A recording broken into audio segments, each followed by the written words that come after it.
My thought about bills similar to this in general is that we are still dealing with the symptoms of a larger problem.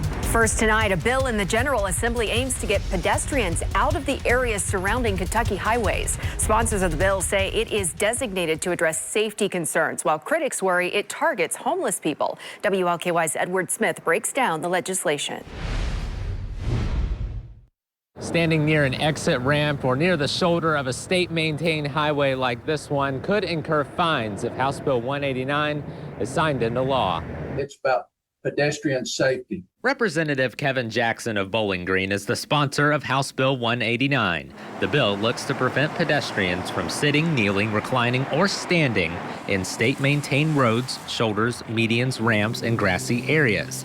Jackson says the bill is about addressing an increase in the number of pedestrians killed in those areas. We had started having more accidents and even some fatalities over the last 2, 3, 4 years.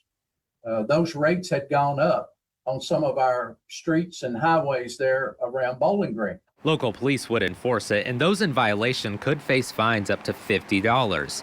It would not apply in emergency situations or to people on sidewalks and at transit stops. House Bill 189 is amended by House Committee Substitute 1 is passed. The bill heads to the Senate after clearing the House in an 80-11 vote earlier this month. Those opposed saying the bill may target specific groups. I'm not sure it's actually solving the problem.